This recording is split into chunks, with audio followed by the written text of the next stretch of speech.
Do you need a landscaping job tackled? Keen Landscaping is a family-owned and operated full-service landscaping company based in Dallas, Texas. Anything from property restoration and tree pruning or removal to landscape design, construction, and installation, Keen covers it all. They're also the official landscape company of the Dallas Stars. Learn more at keenlandscaping.com. Again, that's Keane landscaping.com. Welcome to Parker's MMA Show. If you want to learn about all things going down in the fight world, you've come to the right place. Each episode, your host Parker Keane will take a deeper dive into the always entertaining world of sanctioned fist fighting. Now here's your host, Parker Keane. Parker's MMA Show episode. This is number 53 rolling along here. Like always, like, subscribe, do all that good stuff, and we'll keep the content rolling. So, Billy, let's jump right in. UFC 254 went down now 2 weekends ago. We're going to start with the co-main event, and then we'll get into the main event with Justin Gaethje and Khabib. But in the co-main event, you had a very important fight at middleweight. You had Robert Whittaker taking on Jared Cannonier, in which a fight was we both thought was kind of your number one contender fight for the next shot at Israel Adesanya. So, Billy, Rob ended up edging out Jared over a 3-round decision. What did you make of the fight? You know, very impressed with Rob Whittaker. His defense, his chin were really impressive to me over the course of this fight. You know, I know you want me to say it. I picked Cannonier to knock out Whittaker, so you know, I was wrong there. I thought Rob really did well, and he did well to hurt Cannonier earlier in the fight, right? I mean, Cannonier said he broke his arm with the first kick of the fight. You know, I think Rob has really acquitted himself since the Israel loss, and this was kind of like the cherry on top of that. He's not done yet, because that kind of looked like the Yoel fights had changed him for a bit, but then, you know, he comes back, he beats Darren Till, he beats Jared Cannonier. I mean, those are great wins for Robert Whittaker. So I'm excited to see what's next for him.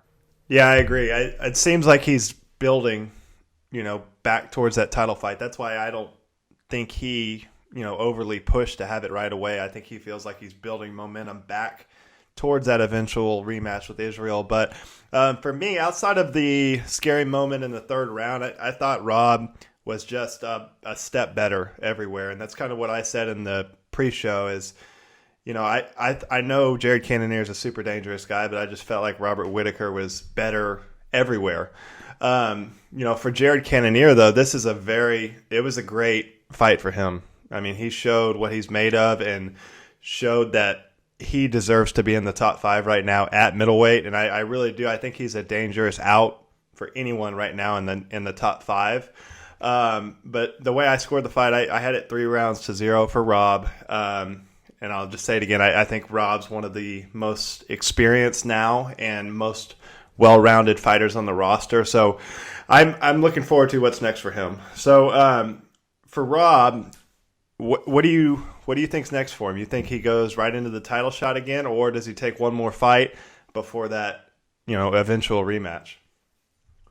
I think it's possible we see Rob Whittaker get put on the shelf for a little bit. I think he's going to let Izzy do his thing at light heavyweight. I think he can get that next title shot without fighting again. I could also see a scenario where, you know, if Izzy loses to Jan Blachowicz, he could be looking at the Whittaker rematch as a way that he could get back on track, because obviously Izzy feels like he kind of has Rob Whittaker's number. So that's kind of what I'm thinking for Rob, that he's done enough, and there's no other clear contender at middleweight for him to fight. So I think he could be next for Izzy at middleweight. Yeah, I think obviously depending on what Israel does up at light heavyweight, if he gets that belt, that's going to throw a wrench into things, because, you know, I would tend to think that if he gets that belt, he's going to fight John Jones next. You know, but we'll have to see how the timelines line up. For Rob, I feel like he wants to stay relatively active. You know, he had a good year. Like I said, it was a rebuilding year. I could see them matching him up against a guy like Paulo Costa just for a fun action fight that could, headline a fight night or be one of the top fights on a pay-per-view card. So I think he will get one more fight just looking at the timeline before he gets that rematch. For Cannonier, where does he go from here? I love the Derek Brunson fight for Jared Cannonier. I think Jared Cannonier, like you said, he looked really good in this fight. I had it 29-28 for Whittaker. I thought Cannonier did very well in that third round. So Derek Brunson's obviously coming off a great performance against Edmund Shabazian, but he's had kind of trouble breaking into that top 5. So I think either you give Derek Brunson a shot at making a run at the title, or you give Cannonier a fight against someone in the top 10, but someone he could maybe get back on track against. So I think it's a win-win either way. So I really love that fight. Yeah, I want to see him fight Yoel Romero. I know Yoel maybe had an injury, and I think that was the fight that was previously scheduled, right? It was Yoel versus Jared Cannonier.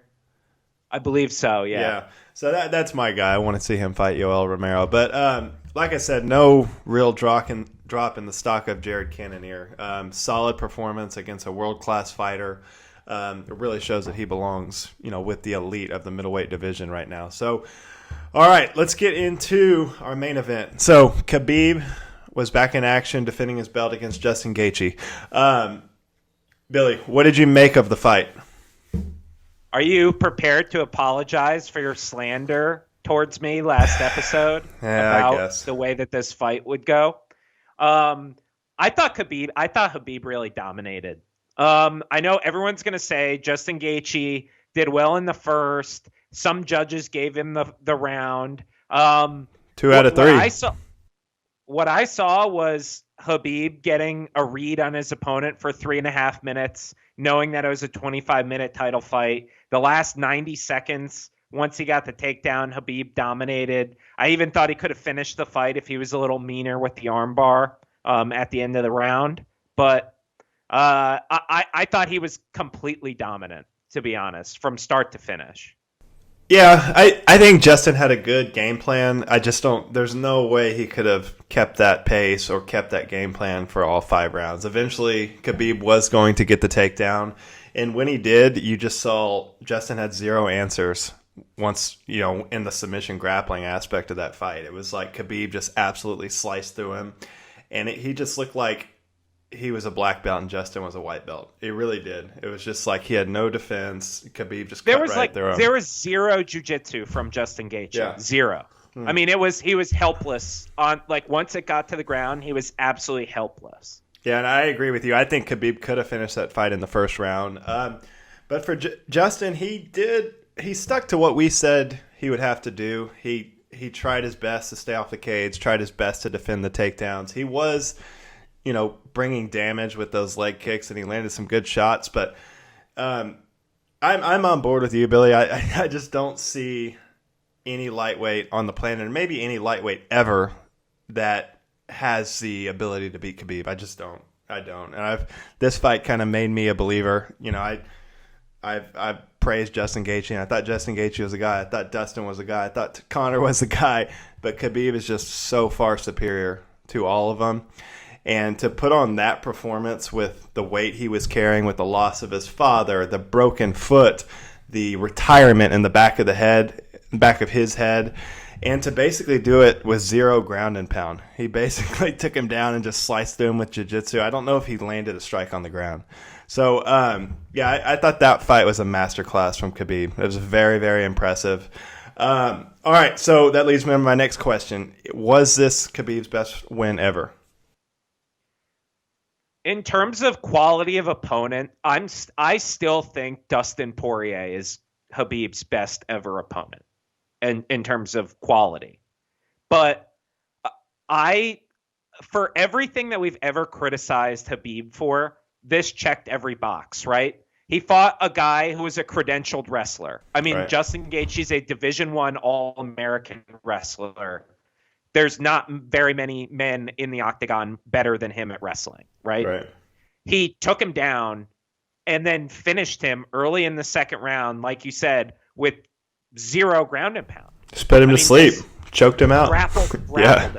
Like, this is about as dominant as UFC title fights get, especially when it's like a true number one contender, right?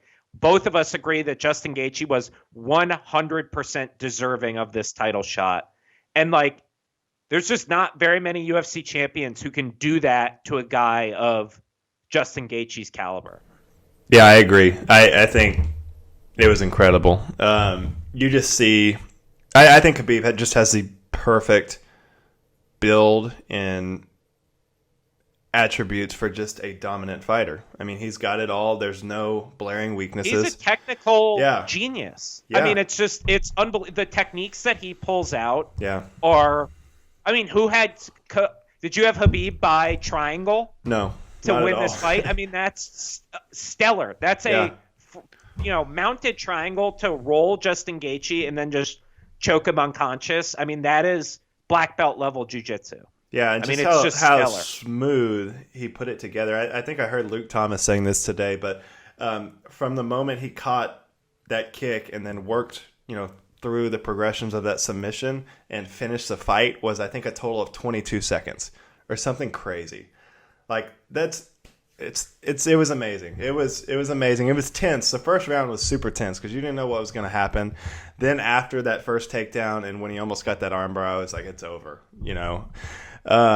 So yeah, I agree. I think it's probably his best performance ever. Because I think Justin was the most dangerous all around. And probably the toughest stylistic matchup for Khabib.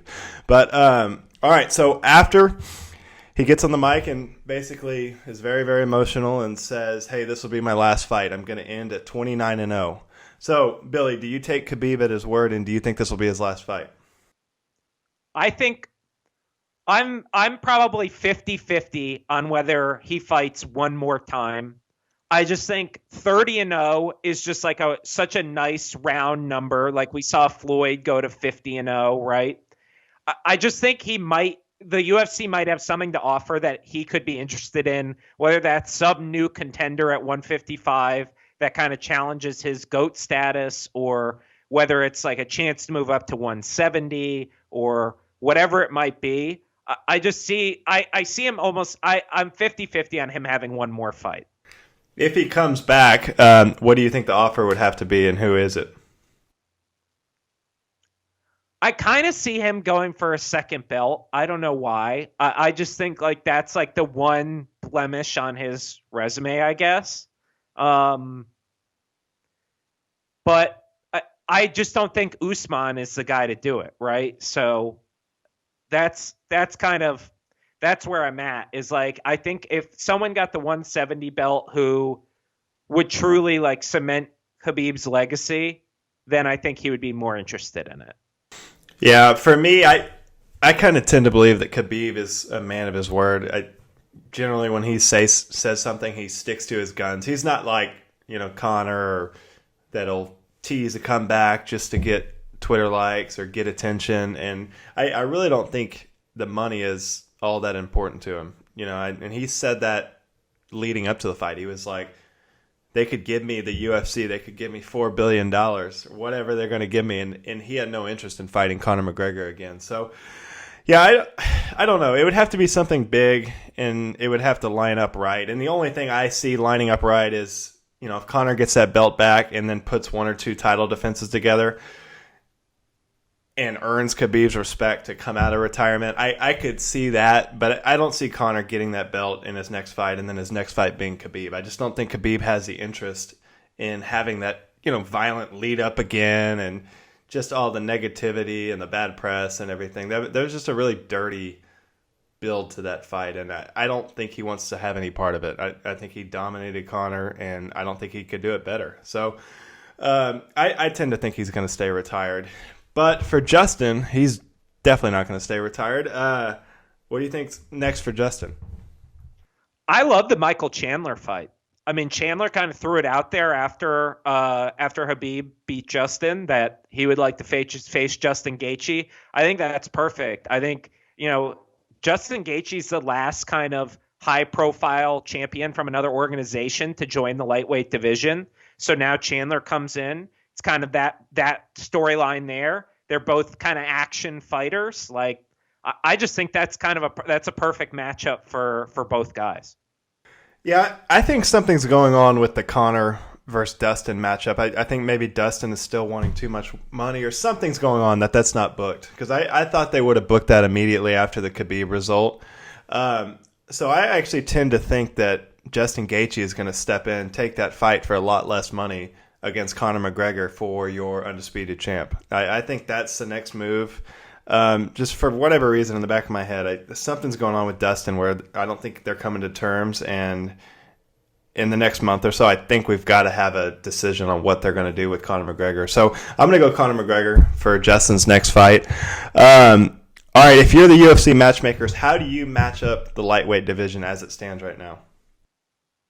So I still book the Conor versus Dustin fight, and I make it for the vacant title. I think that's a perfect fight.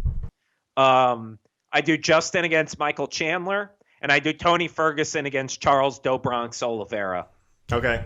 I've got Conor versus Justin as your title fight. Tony versus Dustin is, I think money-wise, the UFC can make that deal. It's a awesome action fight. Both of those guys want that fight. So I think that's a great fight. That's your number one contender fight.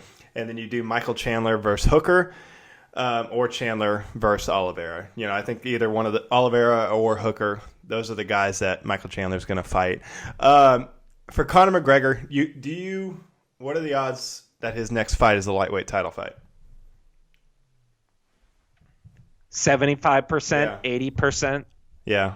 Yeah, I mean, I think especially if Khabib's actually gone, which they haven't taken Khabib's belt away, or they haven't taken him out of the rankings. So you saw like with Henry Cejudo, I mean, they stripped him and took him out of the rankings the next day. So there's got to be some back and forth still going on with Khabib. And that's part of the reason it's not 100% for me, because it seems like Conor really desperately wants to fight. And so if he's pushing to get a fight date before they're ready to strip Khabib, then we're probably looking at Conor McGregor taking a lightweight fight, but not for the title. Yeah, I mean, they would have to make that announcement before they book the Conor fight, right? I think that might be what's holding up Conor and Dustin, is they don't know what they're going to do with Khabib. And so they're trying to figure out, is this a title fighter? Yeah. All right, that makes sense. All right, any closing words on the Khabib Justin Gaethje fight? No, I mean, just unreal performance for Khabib, and we're going to get into it later. But I mean, there's conversations to be had about Khabib's place in MMA, because he is one of the best fighters we've ever seen. For sure. All right. Any other fights or storylines of note outside of the main and the co-main? Magomed Ankalaev is a problem, dude. That was brutal. Oh my God.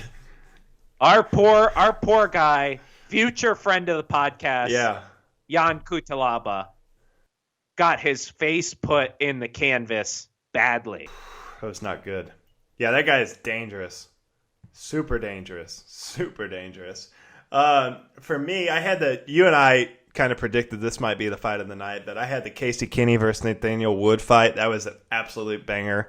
I love watching the little guys fight, and that just goes to show you how deep that 135 division is right now.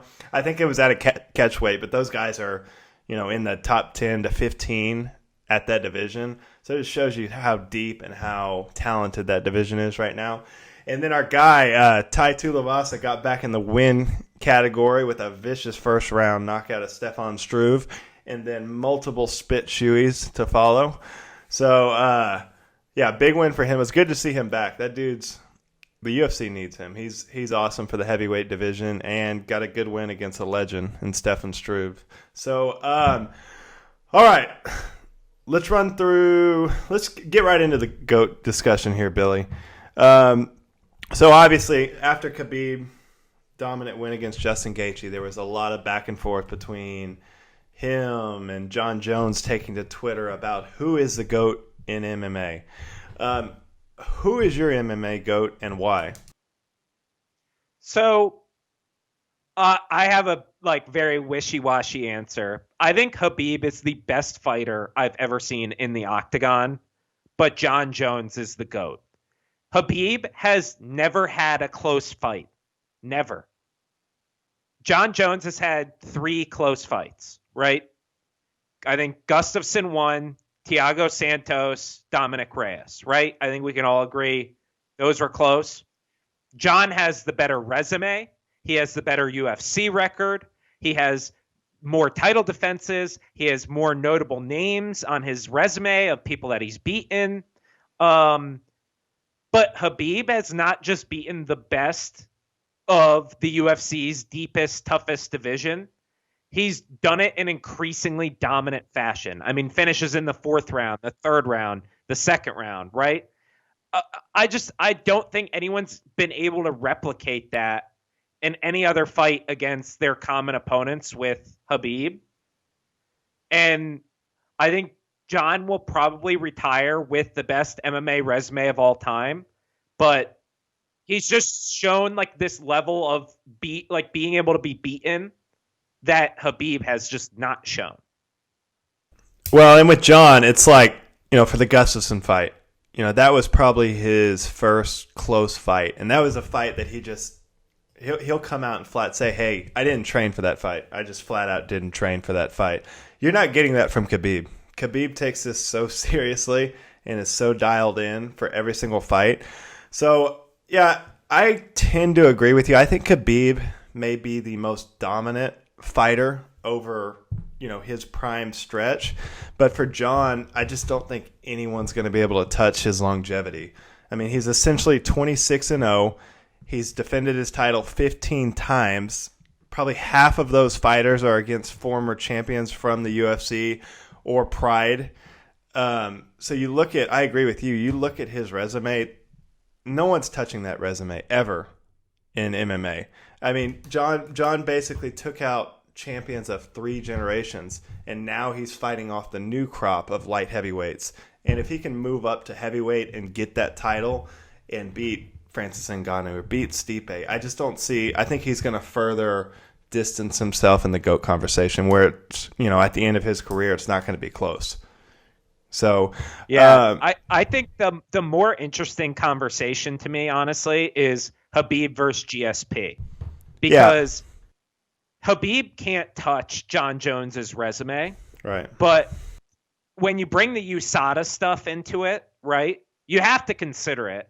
I personally don't care. I know you don't care. I know we think it's kind of overblown with Jon. Well, I think it's at times. It's like, hey, probably 80% of the guys he fought were on something. I mean, it's just a different era in MMA. It's like, it's hard when you talk about the GOAT discussion because it's very, very hard to compare Fedor to Jon Jones to Khabib. I mean, all these guys fight in different eras against different levels of competition. So it's very, very subjective when you're talking about it. But the question for me is with GSP, basically, do you value like you said, the longevity of GSP, or do you value the fact that Khabib never even looked close to getting beat ever? Yeah. Which we saw GSP lose multiple times. Like, everyone brings up Matt Serra, but like, he lost to Matt Hughes. There's a lot of people who think he lost to Johnny Hendricks. Like, we saw GSP to get beat up. He got dropped against Carlos Condit. Like, Khabib, these guys couldn't lay a glove on him. The best division in the world, these guys couldn't lay a glove on him. And it's weird because the bottom line is you age. So you're not going to be in your prime forever. So, the next 6 fights for Jon Jones, he may win them all, but they all may look like, Reyes or Santos. And what does that do to his legacy? It's a different fighter than the Jon Jones that won the heavyweight strap at 23 years old from Shogun Rua. It's a completely different fighter, different fighting style. So it's hard to compare those guys because Khabib had one fighting style and it was dominant. Jon Jones has evolved, over the last 10 years. So I don't know. It's very, very hard to figure out. But all right, so I think you and I are going to agree on this. But with this most recent win, is Khabib now the best fighter ever at 155? Yeah, and let's get right into our top 5s right after this. But Khabib, here's his resume. Dustin Poirier, submission. Justin Gaethje, submission. Conor McGregor, submission. Edson Barbosa, Rafael Dos Anjos, Michael Johnson, submission. Al Iaquinta, Gleison Tibau, who at the time is 27-7, and I believe Khabib is something like 14-0 or 15-0. I mean, tore through the vast majority of guys who were in the top 10 during his prime. Just tore through them. Well, I think 10 years from now, when you look back at lightweight, you're going to have Conor, Dustin, Justin. Obviously, he never fought Tony, but that's 3 of the best lightweights ever, probably when their careers are done. So, yeah, for me, he's easily the best lightweight of all time. I'll let you go ahead and run down your rankings. All right, so my honorable mention is our guy, Rafael Dos Anjos. Beat Cowboy twice, beat Benson Henderson, Anthony Pettis, Nate Diaz, Evan Dunham when that meant something, Jason High, Terry Edom. Very, very close between him and my number 5 guy, one of the best lightweights of all time. My number 5, surprising, Michael Chandler. Beat Benson Henderson twice. Beat Patricky Pitbull twice. Beat Eddie Alvarez. Beat Goiti Yamauchi, who I believe is like 25-5, something like that. Beat Marcin Held, UFC veteran. Beat Dave Rickles, Caveman Dave, twice. Beat Akihiro Gono when that was a big win. Bellator champ for a long time. Beat a prime Eddie Alvarez, a very, very good fighter. Excited to see him in the UFC. Number 4, kind of a throwback. Takanori Gomi, probably the best lightweight of the Pride era. Beat Hayato Sakurai, Jens Pulver, former UFC lightweight champ. Beat Tatsuya Kawajiri, one of the best Japanese fighters of all time. Rumi Sato, Tyson Griffin, Dwayne Bang Ludwig, Crazy Horse Charles Bennett, Half Gracie. Okay, another guy we need on the podcast. Crazy Horse Charles Bennett. Oh my God. He was. Takanori Gomi, one of the best lightweights of all time. Number 3, Benson Henderson. Beat Cowboy twice. Beat Frankie Edgar twice. Beat Patricio Pitbull, Jim Miller, Clay Guida, Josh Thompson, Nate Diaz, Gilbert Melendez, and Roger Huerta. Probably, other than Khabib, probably the best UFC lightweight of all time. I mean, Benson Henderson in his prime was just absolutely incredible. That's a pretty unreal resume right there. And then number 2, second best lightweight of all time, Eddie Alvarez, Shinya Aoki, Kawajiri, RDA, Gaethje, Aaron Riley, Roger Huerta, Patricky Pitbull, Gilbert Melendez, Anthony Pettis, and Michael Chandler. Guys fought champions in every organization at lightweight all over the world for a very long time. I mean, no question, he's the second best of all time for me. And then number 1, we've already went through the resume, but Khabib Nurmagomedov. Never seen anything like it in my life. Parker, Absolutely. Give us your top 5. Well, I didn't do as much research as you on my top 5, but we can agree on Khabib. So I had Khabib, BJ Penn, Tony Ferguson. I think Tony Ferguson's resume is ridiculous, too, for the people that he's fought. He's still got more to give. Dustin Poirier, same. I feel the same about him. When it's done and said, he's going to be one of the best 155ers of all time. And then I had Frankie Edgar in there. So we can tell Billy did a little more research on this list. But those are our top 5s all time at lightweight. Some pretty incredible names there. But I think we can both agree that Khabib is the best to ever do it at 155. So, all right, let me go into my next question here. Does the fact that Khabib never moved up a division tarnish his legacy? With the likes of Israel Adesanya moving up, you had Cejudo that moved up, you had Conor moved up, John Jones is moving up. It seems like the thing to do once you've cleared out a division and dominated a division. Does the fact that he never moved up diminish at all from his legacy? Not for me, because I think 155 is a deeper division than 170. And like you said, cleared out a division. Khabib never cleared out 155.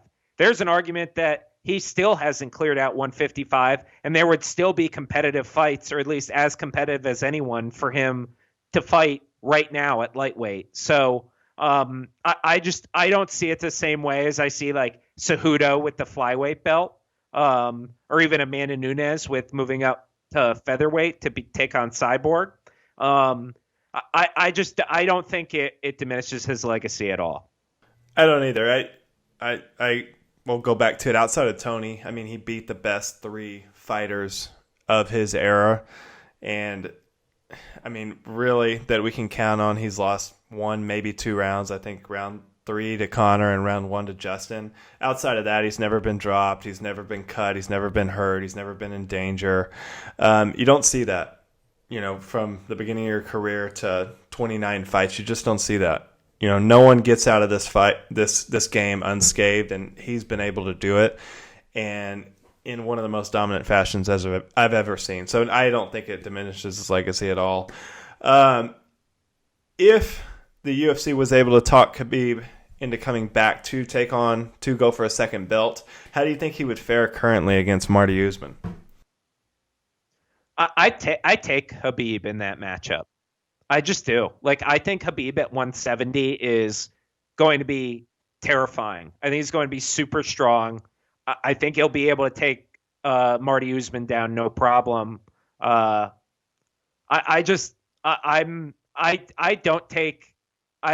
don't think anyone can beat Khabib. Maybe at 185 I would start to think, okay, this is definitely a size difference. I think Khabib is a humongous lightweight. I think he's huge. Who wins in their prime, GSP or Khabib? I still think Khabib. I just do. I really do. I don't think, because like what Khabib has shown us is your striking ability does not really affect his game plan. It just doesn't. He's fought the best strikers in the division. I mean, Conor, Dustin, Justin, Edson Barbosa, Rafael Dos Anjos. Those are the 5 best strikers in the division, maybe outside of Tony. Mm-hmm. Well, I agree. I don't know. I think the Marty one would be interesting. Obviously, the size thing is a big question. I think their game plans and their abilities would somewhat stalemate it a little bit. And we've seen, Marty go into deep waters with Colby and be able to, withstand a fight like that. I don't know. I think that'd be an interesting one. I don't think it's a huge fight. I know Khabib's a huge star, but I know Usman's not a star. So I think if the UFC was planning it, they would want to do Conor or GSP. But I don't know. That's a 50-50 fight for me. I think Marty is really, really good, and he's really strong. He's a lot bigger than Khabib, too. So I don't know. All right. So one of the only knocks on Khabib's legacy is just the amount of times he fought in the UFC against top-level competition. So, I mean, outside of Edson Barbosa, it's the 3 guys, again, that we talked about. We talked about Conor, Justin, Dustin. I give RDA a lot of credit. Yeah. I think that's a good win. Yeah, that was a good one. And then, the Raging Al win, that's okay. But does the amount of time he was out or, due to injury or missed weight cuts or, not being able to fight during Ramadan or anything like that diminish his legacy, 10 years from now when we look back at the legacy of Khabib? In this, we've kind of gone through this, but in the sense that Khabib's resume is shallow. It's just shallow, right? There's not a ton of names on that resume. But at the end of the day, when he was healthy, when he stepped into that octagon, every minute that he was in there, he was dominating. He just was. Like, he was never, ever in danger, and his opponent was almost always in danger. I mean, say what you want about the Raging Al fight. He played with Raging Al. Raging Al, who's supposed to be like a great boxer, Khabib chose to stand with him, chose to trade with him, and Raging Al couldn't do anything. And that's a top 10 UFC fighter. That's a top 10 lightweight. Yeah. No, I agree. I think if he was able to stay healthy, you have, 2 to 3 more title defenses out of him. Like I said, I'll say it again. I don't see anyone of this era at 155 beating him, period. End of story. That's it. So, if it is the end of his career, phenomenal career, he'll definitely go down as one of the best to ever do it. For sure, the best to ever do it at 155. And thanks for the good times, Khabib. So, Billy, it's now time for everyone's favorite segment, Billy's Hardcore Minute, and we're going to cover Bellator. Billy, take the reins. I take objection to the fact that this is considered the hardcore segment of the show. I just didn't watch it. I didn't watch it. I have a lot going on, man. Gegard Mousasi, a top 5, we both agree, a top 5 middleweight in the world, fought Douglas Lima, who we both agree is a top 5 welterweight in the world, right? Yeah. I dropped the ball here, Billy. So I'm going to let you cover it, everything that went down. This was not the most exciting fight. I'll be honest with you. Yeah, it was the feedback I got, yeah. Gegard kind of outpointed Lima. He got him on the ground a couple times. His takedowns were pretty good. Kind of felt like the order being restored in Bellator a little bit. Like, okay, Mousasi should have their middleweight belt. Now Lima can fight like in their welterweight division, which is still pretty stacked. And we can kind of go from there. So I don't think you missed like a barn burner here, Parker. You think Gegard is just like sick of the little guys trying to come up there and beat him? I watched him from one row back just absolutely butcher Rory McDonald a couple of years ago. But it does go to show you, it's just like Gegard's a large human. I don't know if you've ever seen him in person, but he's a very, very large man. And I just think the size and the experience and the ability is just too much for those guys. All right, so for Lima, where do you think he goes from here? I mean, I think he just goes back and defends his welterweight title. I think Lorenz Larkin's probably up next. But he's huge, dude. Like, he did not look – like, Rory looks small. He did not look small against Gegard. Reportedly, he walks around 200 pounds. That's so crazy. He cuts that much. He's very large. That's nuts. For Gegard, where do you rank him currently in the middleweight division as a whole worldwide? I have him right below Whittaker. I think it's Izzy, Whittaker, Gegard. I think Gegard's really, really good. I think he's a really technical kickboxer. He's very good on the ground. He's a good wrestler. Like, he was able to take Lima down. I just think he's so crafty that anyone in that top 10 at middleweight, especially kind of these great athlete but inexperienced or younger guys, right? I think he could just kind of mess with them, make them miss, and then win a decision. I agree. I said that I see him as like the middleweight 205 version of Alistair Overeem. He's a guy that's been around forever. I think his first pro fight was in 2003. He fought in Pride. He fought in Dream. He fought in Bellator, Strikeforce. All of those he had a belt, I believe, except Pride.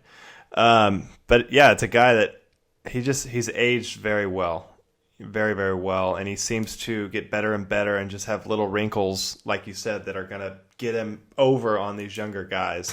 So, great win for Gegard. So what's next for Gegard Mousasi? I would like to see him defend the middleweight title. I think there's guys like John Salter, Anatoly Tokov, who, maybe don't have the biggest names, but could give him at least one title defense. And then I think he's eventually going to go up to light heavyweight and probably challenge Vadim Nemkov for his title up there. Yeah, I could see that. All right. Anything else of note from the Bellator card? Prospect to look out for. Dalton Rosta. He's 4-0 out of Pennsylvania. Division II wrestler. All 4 pro fights in Bellator. So he fights at middleweight, but he's had 2 fights at 205. He's huge for a middleweight. And this is his first ever pro fight to go the distance, but he moved the whole time. He was in control the whole time. He was working submissions the whole time. So he really proved he has the cardio. Definitely a guy to look out for. He was kind of a nice surprise on this Bellator card. All right, let's switch gears here and get into another GOAT. Anderson Silva was back in action last week in UFC Fight Night against Uriah Hall. Uriah Hall gets a 4th-round knockout over Anderson Silva in what a lot of people are thinking is going to be Anderson's last fight. What did you make of the fight? I thought Anderson actually fought pretty well in the I beginning. did too, yeah. I have him winning. I have him winning the first 2 rounds. Me too. But it was like at the end of that 3rd round, it dawned on Uriah Hall that he's fighting a 45-year-old with a suspect chin, and Uriah Hall's an absolute monster of a human, and so he just started letting his hands go. Yeah. But it was sad. It was sad to see Anderson go out like that. I mean, just a guy who was really one of the first fighters I ever loved watching. It's just sad to see him kind of go out on his shield that way.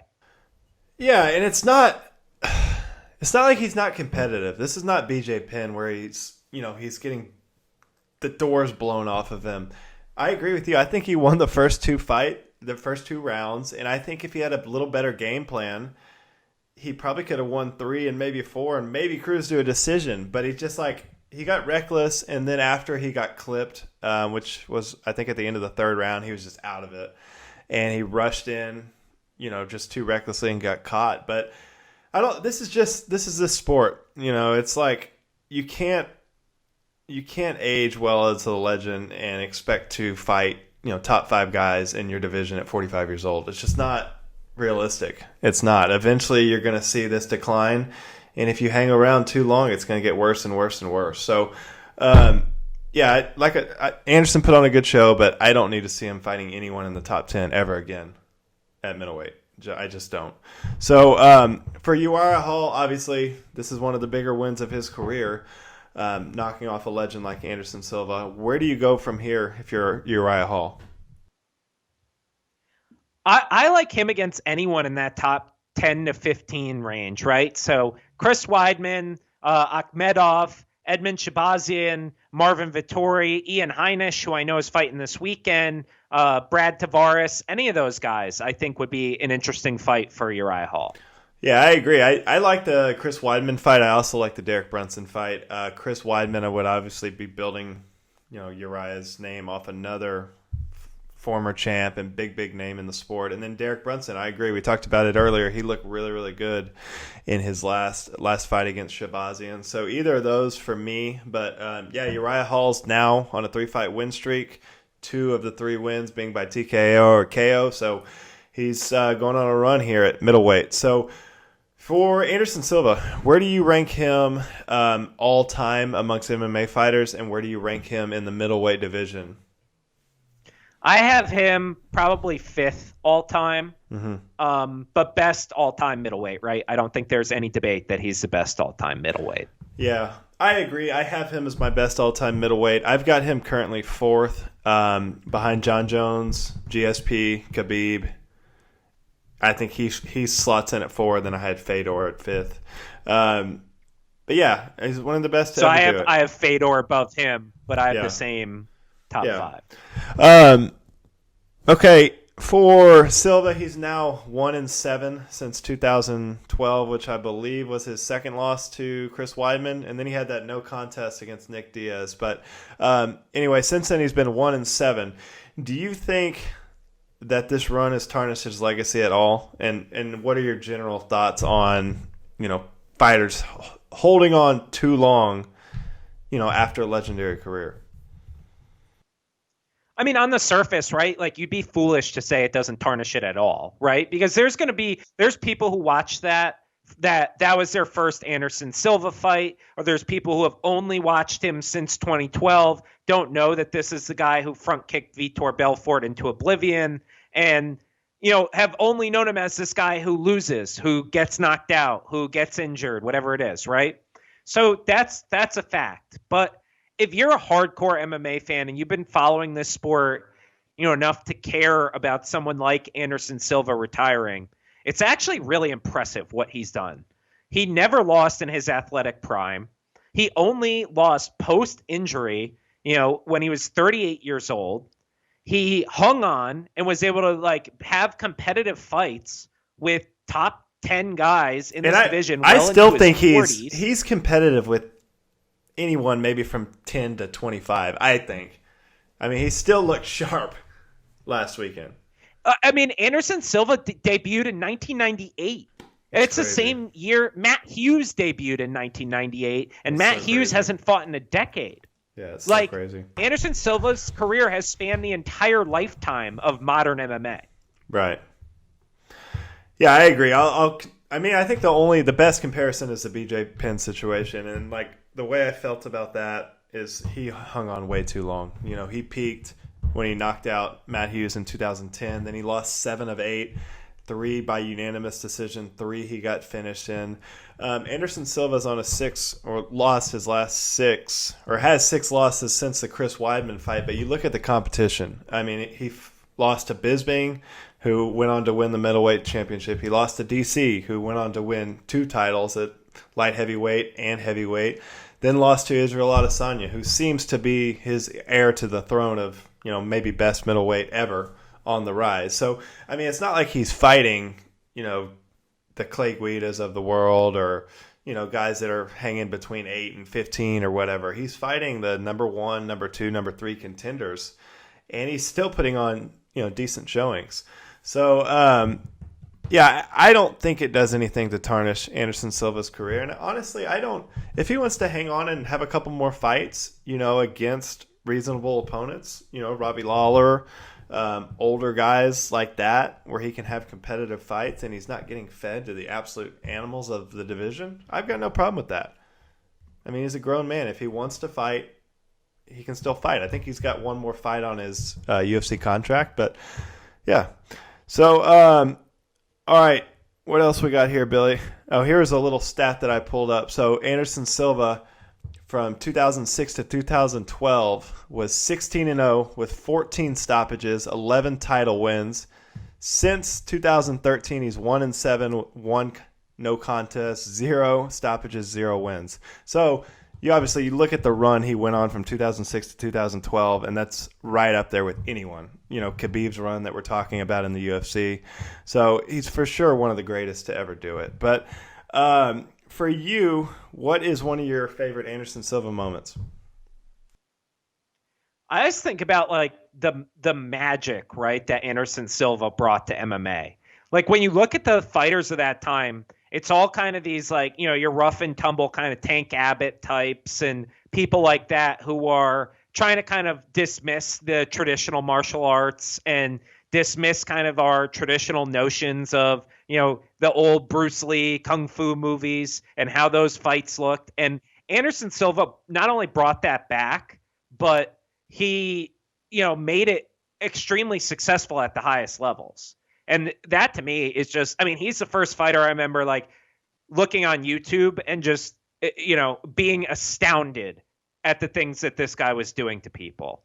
I mean, to me, the Vitor front kick has to be the most iconic moment, but Anderson Silva, just the art that he brought to MMA is something that we don't see often. It paved the way for guys like Izzy and Connor, and I hats off to him for having the bravery to attempt to do some of those things in a cage fight against another grown man who's trying to kill you, because that's so amazing to me.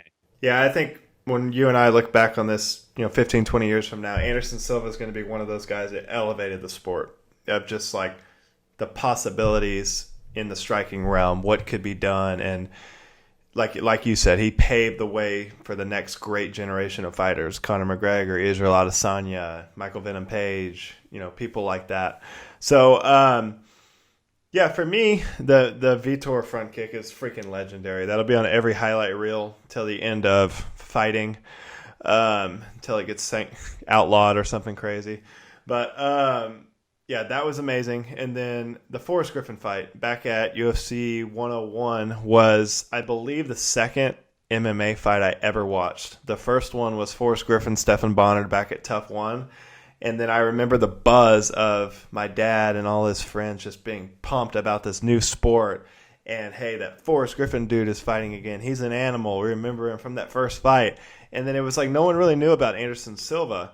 At least that circle didn't. And I remember watching that fight with probably 20 of my dad's friends in the room. And he just absolutely schooled Forrest Griffin. It was like, I remember everyone's thinking that Forrest Griffin took a dive or, you know, took a fall or whatever. But you go back and watch it, and it's just like he was so many levels above Forrest Griffin at that time, and that was like the peak, upwards of the peak of Anderson Silva. So I'll always remember that. It's just like how incredible, how smooth, and how graceful he made fighting look. So that's my Anderson Silva memory. Outside of the Anderson Silva fight, any notable fights or storylines from that card? Our guy Kevin Holland. I mean, yeah. Great submission from him. He looks really good. Would like to see him get, someone close to the top 15, if not in the top 15 next at middleweight, because that's 4 wins in 2020 for him. Really impressive. Yeah. Yeah, I had my guy Kevin Holland is on a run. He's got to have the most wins in 2020, right? Maybe coming up on the most wins in a calendar year? For a middleweight, probably. Yeah, because I think Cowboy Cerrone has maybe 5 wins in a calendar year. Maybe 4 or 5. But anyway, Kevin Holland looked really sharp again. And then I had Greg Hardy. Greg Hardy continues to slowly improve and add to his game, and he had a pretty vicious knockout against Maurice Green. So again, it's another guy with a lot of potential at heavyweight to keep an eye on. So those were my 2. The coaching change, I think, refocusing, getting one-on-one training with Dean Thomas, Sugar Rashad Evans. Yeah. His striking looked completely different from what we've seen from Greg Hardy in the past. Yeah, and again, this is a guy that is a super athlete. I mean, he was an all-pro NFL football player, super athlete, and if he can get guys like that in his corner to give them that much attention, you're going to see exponential growth from a guy like that. So something to keep an eye on. Let's dive into, real quick, Billy, this week's card, and then we'll get out of here. This week, the UFC's back in action. Thiago Santos making his return. He's been out, about almost a year and a half, taking on Glover Teixeira for what we think would be the number 1 contender fight at light heavyweight this weekend. Billy, how do you see this fight going?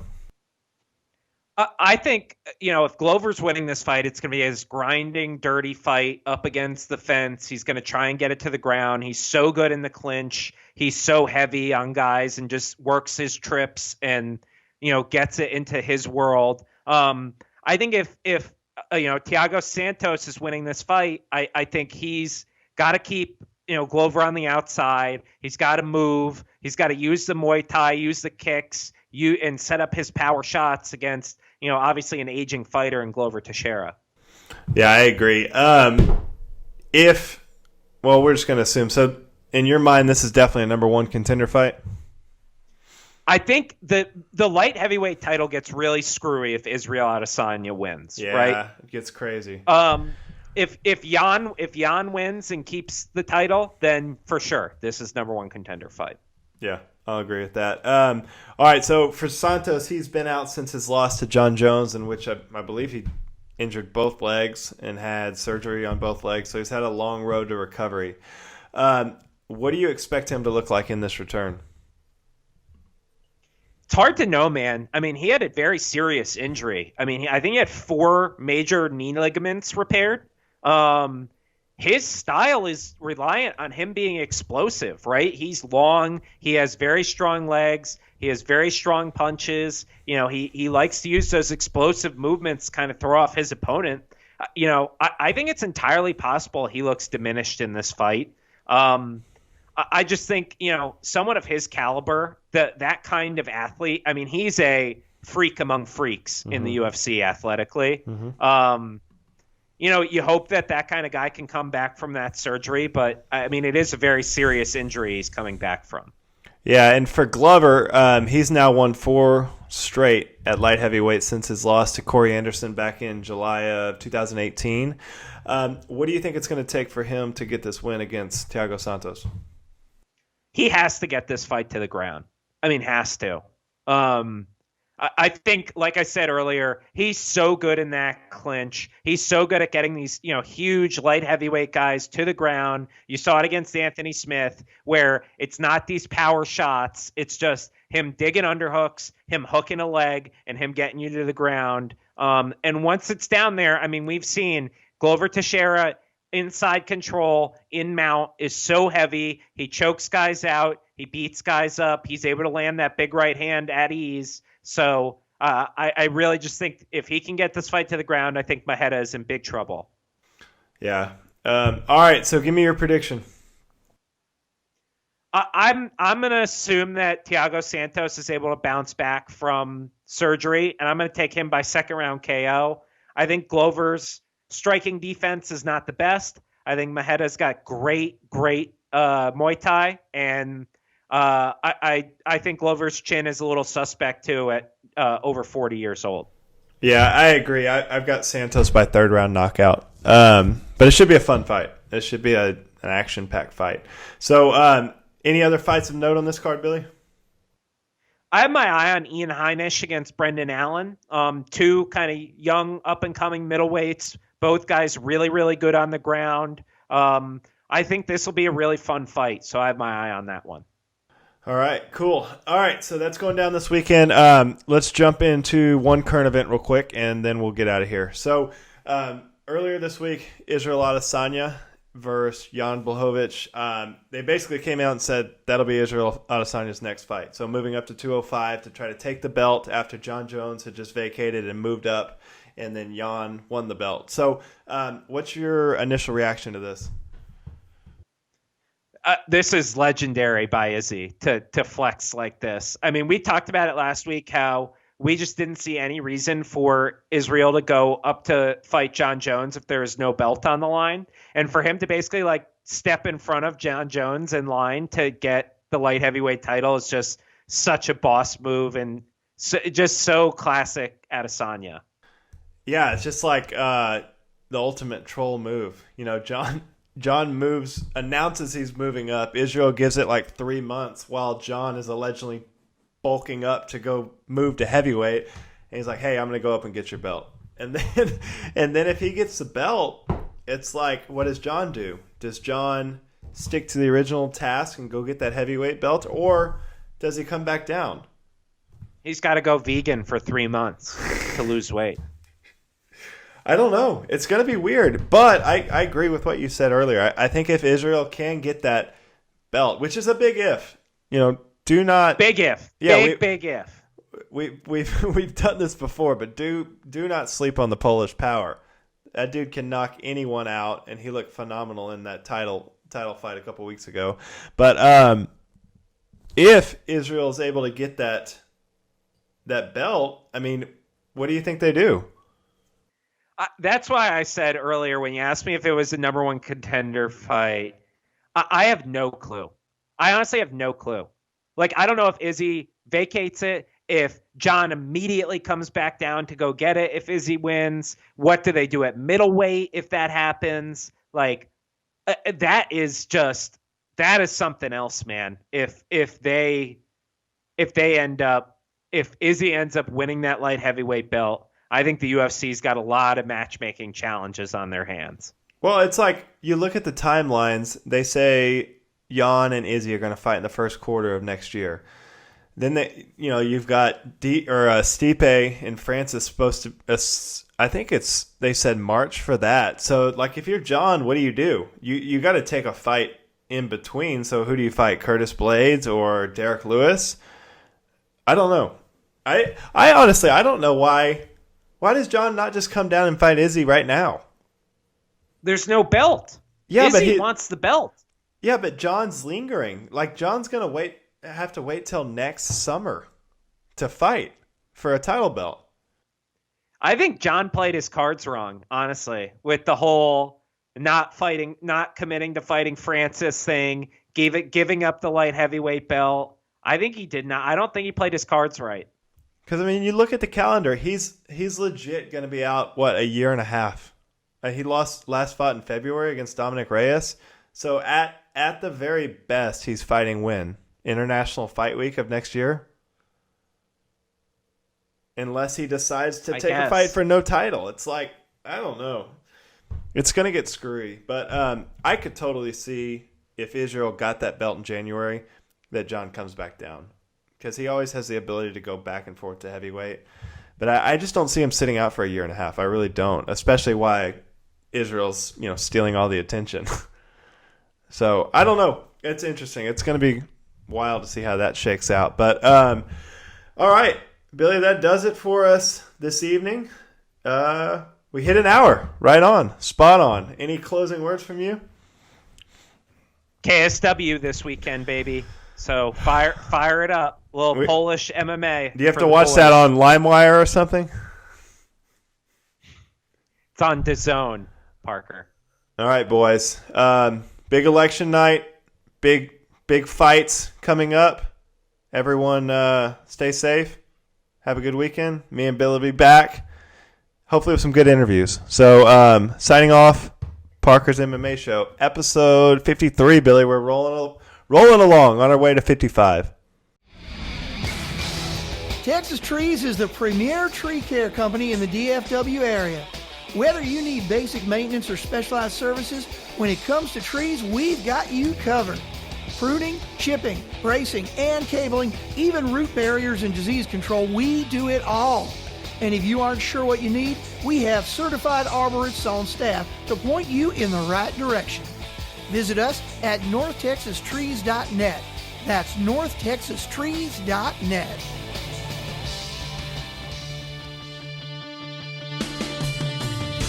Thanks for listening to Parker's MMA Show. Take a moment to rate and review on Apple Podcasts or wherever you get your podcasts, and visit parkerkeensmmashow.podbean.com for additional information on Parker and to stay up to date on the latest drama in the fight world. For more information and important links about today's episode, check out the show notes.